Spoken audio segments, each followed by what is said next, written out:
ওসমান হাদির মৃত্যু এবং বিএনপি মনোনীত প্রার্থী এরশাদুল্লাহর উপর হামলা, গুলির ঘটনা, এখন আসলে দেশের আইন শৃঙ্খলা পরিস্থিতি কোন পর্যায়ে আছে? আপনিও নির্বাচন একজন প্রার্থী। জি, আপনাকে ধন্যবাদ। ওসমান হাদির এই মর্মান্তিকভাবে তার গুলিবিদ্ধ হওয়া পরে তার মারা যাওয়া এবং এরপর আপনি যেটা বললেন চট্টগ্রামে বিএনপিরই এরশাদুল্লাহ ওনার একটা নির্বাচনী গণসংযোগে সেখানে তারপরে যে হামলা হয়েছে এবং একজন মারাও গেছেন, তো এগুলো সামগ্রিকভাবে ধরুন এটা দেশের নিরাপত্তার পরিস্থিতিটা অনেক বড় আকারে সামনে নিয়ে আসছে।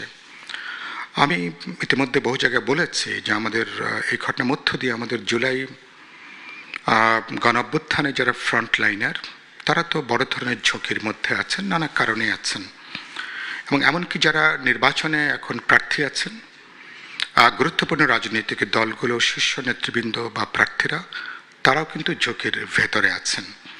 কিন্তু এটার সমাধান হিসাবে আমি যেটা বলতে চাই, যেটা আমাকে খুব বিস্মিত করেছে এবং আমি কিছুটা ক্ষুব্ধ হয়েছি, সরকার যেভাবে এখন বলছেন যেটা গান লাইসেন্স দেবার কথা যেটা বলছেন প্রার্থীদেরকে, গুরুত্বপূর্ণ রাজনৈতিক দল বা তাদের নেতৃবৃন্দকে, এটা অস্বাভাবিক। কথাটা এই জায়গা থেকে বলছি, এভাবে নিরাপত্তা বিধান করা যাবে কিনা।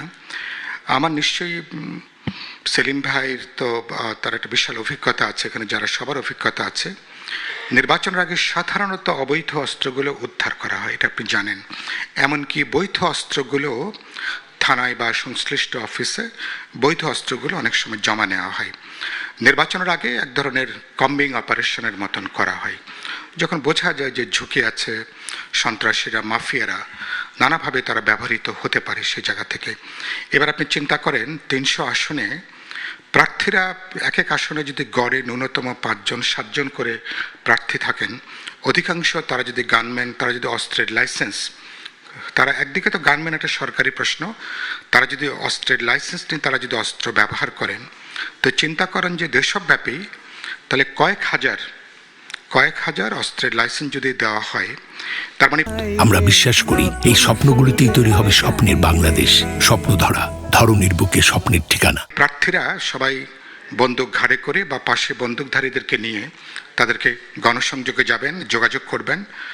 যে নির্বাচন আপনি বলছেন উৎসব মুখর হবে, পার্টিসিপেটরি হবে, মানুষের একটা স্বতঃস্ফূর্ততার মধ্য দিয়ে, সে নির্বাচন যদি এরকম একটা পরিস্থিতি হয়, তারপরে নির্বাচনের আগে আমি দেখেছি সেনাবাহিনীর প্রায় 1 লক্ষ সদস্য বিভিন্ন কেন্দ্রে তারা যদি দায়িত্ব পালনের জন্য মোতায়েন থাকেন, তার মানে কি এক ধরনের যুদ্ধ পরিস্থিতির মতন করে কি আমরা নির্বাচনে যাচ্ছি?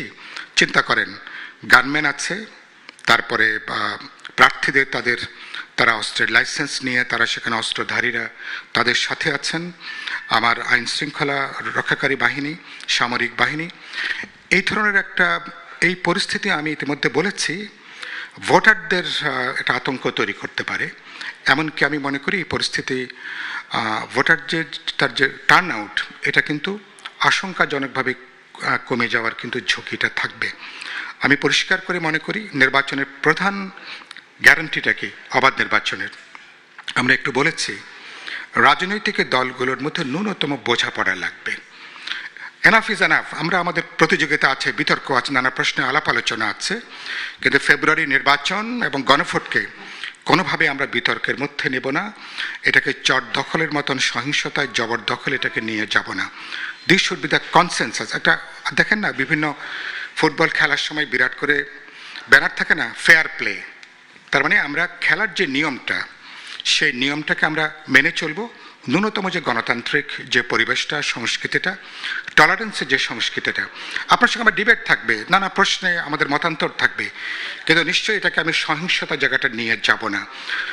ফলে আমি মনে করি প্রধানত রাজনৈতিক দলগুলোর মধ্যে এই বোঝাপড়া, দায়িত্বশীলতা যদি না থাকে, তারপরে যেটা বলেছি সরকার, নির্বাচন কমিশন, পলিটিক্যাল পার্টিজ এবং ভোটারেরা, ইলেকশন একটা যৌথ অর্কেস্ট্রার মতন, এই সম্মিলিত দোতনা, সম্মিলিত উদ্যোগের মতন।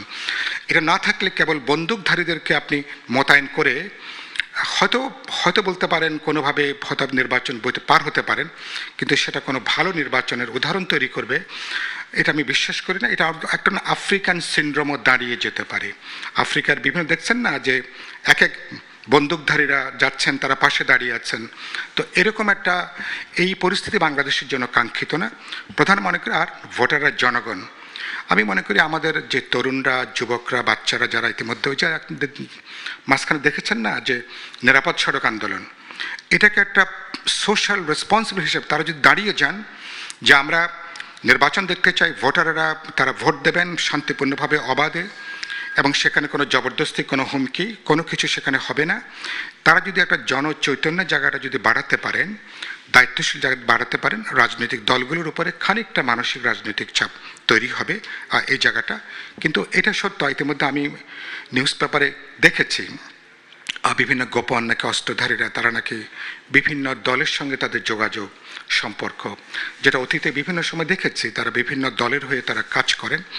এটার প্রধানত সরকারকে এ ব্যাপারে দায়িত্বটা নিতে হবে। কিন্তু সরকারের বডি ল্যাঙ্গুয়েজে এখানে আমাদের প্রেস সচিবদের একজন গুরুত্বপূর্ণ সদস্য এখানে আছেন, কিন্তু সরকারের বডি ল্যাঙ্গুয়েজ এটা বোঝা মুশকিল। এবং এই যারা হোমের দায়িত্বে আছেন তাদের যে কথাবার্তা, মানুষ সবচেয়ে আগে দেখে বডি ল্যাঙ্গুয়েজটা কী, এবং সেবার দৈনন্দিন কাজের ক্ষেত্রে আপনি যেটা বলছেন মানুষের উদাহরণটা দেখতে চায়। বলে না উপদেশ থেকে উদাহরণ ভালো, বাস্তবে দেখতে চায় যে ব্যাপারে আপনার উদ্যোগটা কী। আমরা শুনেছিলাম যে দ্বিতীয় ফেজের অপারেশন ডেভিল হান্ট নাকি শুরু হয়েছে, কোথায় শুরু হয়েছে তার কি কার্যকারিতা আমার কিন্তু জানা নেই। ফলে এই স্বরাষ্ট্র উপদেশটাকে দিয়ে নির্বাচন পর্যন্ত যাওয়া যাবে কিনা, বা তার যে টিম তারা আছেন যাওয়া যাবে কিনা, ইতিমধ্যে ব্যাপারে সন্দেহ আছে। ইতিমধ্যে অনেকেই দাবি উত্থাপন করেছেন যে তাকে সেখানে ওনাকে অব্যাহতি দিয়ে যার উপরে মানুষ আস্থা রাখতে পারে। এই জায়গাটা এখন এটাই সবচেয়ে বড় চ্যালেঞ্জের জায়গা আগামী 12ই ফেব্রুয়ারি নির্বাচনের জন্য।